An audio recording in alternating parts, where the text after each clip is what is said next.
সৎসঙ্গ ও বাংলার পুজো পার্বণ চ্যানেলে আপনাদের সকলকে স্বাগত। আমি চিরঞ্জীব। বন্ধুরা, অনেক দিন পর আপনাদের জন্য আবার একটা নতুন ভিডিও নিয়ে আসলাম।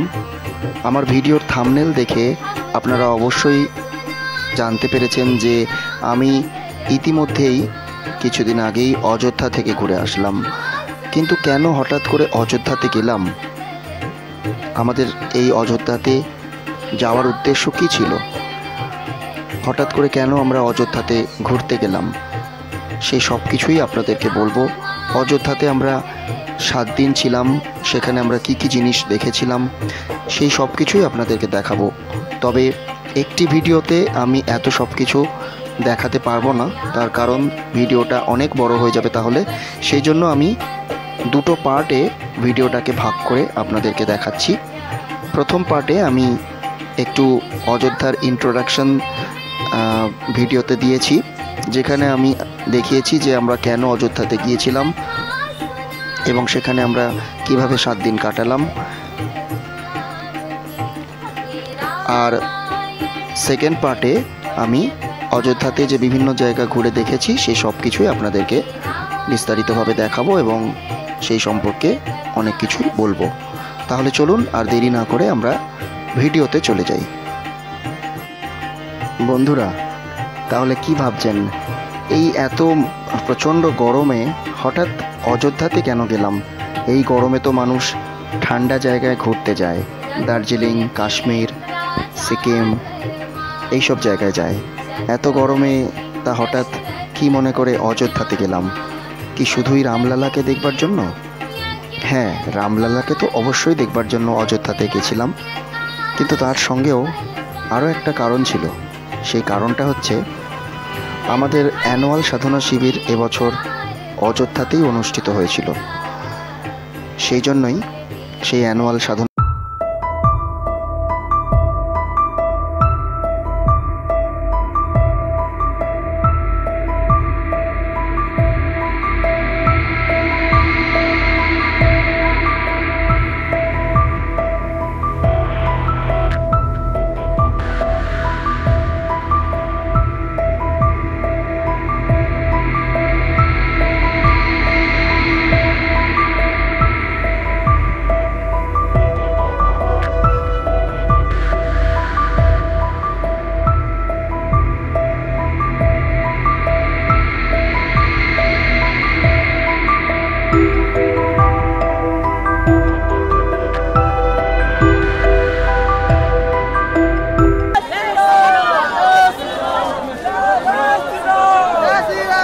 मंदिर आने का सौभाग्य मिला।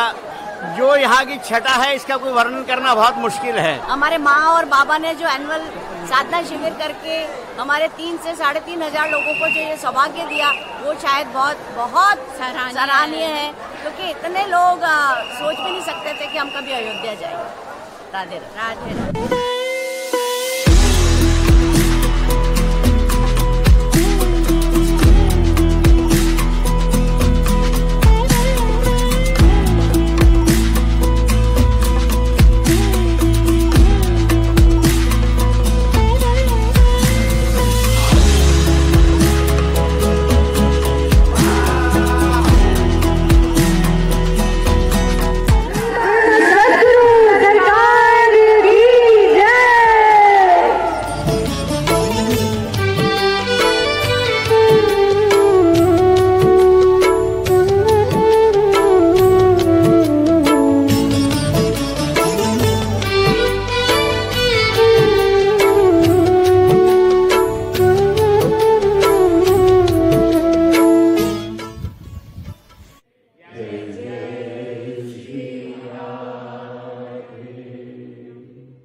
अब साधना शुरू करे।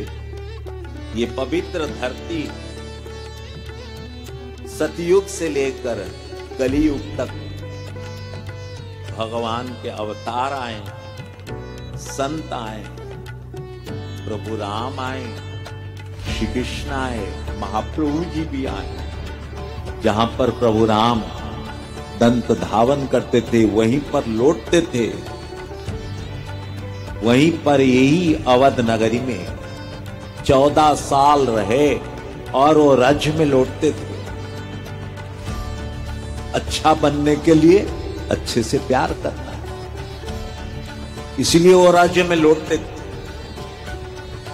तो सनातन धर्म में भी वही है।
आज हमारे गुरुवर की दया कृपा से ही हम सब लोग अवध धाम में बैठे हैं। यदि महाराज जी की कृपा ना हो तो हमें ये लाभ कभी नहीं प्राप्त हो सकता। इसीलिए पुकारिए उन्हें।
বন্ধুরা, এটাই ছিল আমাদের সাধনা হল।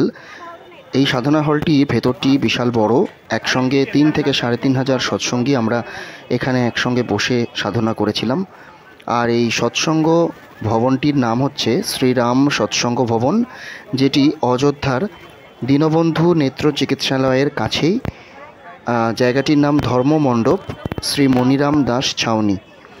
অর্থাৎ এই মনিরাম দাস ছাউনির এই জায়গাতেই এই শ্রীরাম সৎসঙ্গ ভবন কেন্দ্র ছিল, যেখানে আমরা একসঙ্গে 3 থেকে 3,500 সৎসঙ্গী একসঙ্গে বসে সাধনা করেছিলাম। হলটির ভেতরটি পুরোটাই ছিল এসি, তাই এত গরমেও আমাদের ভেতরে একটুও কষ্ট হয়নি। কিন্তু যখনই আমরা সাধনা শেষ হওয়ার পর হল থেকে বেরিয়েছি, তখনই আমাদের গরমে খুব কষ্ট হয়েছে। তার কারণ অযোধ্যাতে আমরা যখন গিয়েছিলাম তখন টেম্পারেচার ছিল 46 থেকে 47 ডিগ্রি সেন্টিগ্রেড। কাজেই বুঝতেই পাচ্ছেন প্রচণ্ড অসম্ভব গরম। আর সেই সাথে ছিল লোডশেডিং, কেননা অযোধ্যাতে খুব লোডশেডিং হয়। তবে আমাদের আশ্রম থেকে যথেষ্ট ভালো ব্যবস্থা করা হয়েছিল বলে আমাদের লোডশেডিংয়েও খুব একটা কষ্ট হয়নি।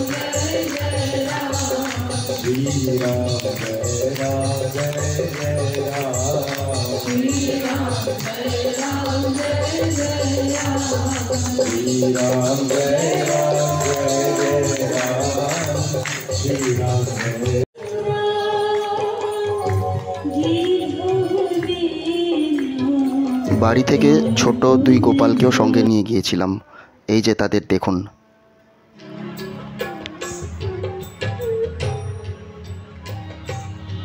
বন্ধুরা, অযোধ্যায় আসার জন্য আমাদের ট্রেনের টিকিট 2 মাস আগে থেকেই কাটা ছিল।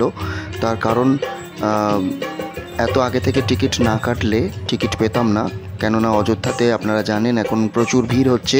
প্রচুর লক্ষ লক্ষ দর্শনার্থী রামলালাকে দর্শন করার উদ্দেশ্যে অযোধ্যাতে আসছেন। তাই যদি বন্ধুরা আপনারাও অযোধ্যাতে আসতে চান, তাহলে আপনারাও 2 মাস আগে থেকে ট্রেনের টিকিট কেটে রাখুন। আমাদের ট্রেনের টিকিট কাটা হয়েছিল 30 তারিখ।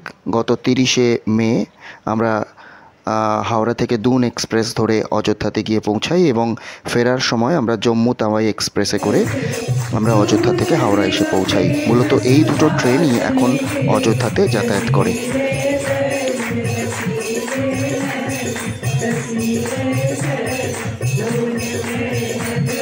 বন্ধুরা, তখন সৎসঙ্গ ভবনের ভেতরে আরতি চলছিল। আমি আপনাদেরকে দেখানোর জন্য কিছুক্ষণ ভিডিও করেছিলাম, সেই ভিডিও আপনাদের সামনে তুলে ধরলাম। আসুন আমরা এখন আরতির কিছু অংশ দেখে নিই।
বন্ধুরা, আমাদের 28তম অ্যানুয়াল সাধনা শিবির 1 জুন থেকে 7 জুন এই 1 সপ্তাহ ধরে চলেছিল।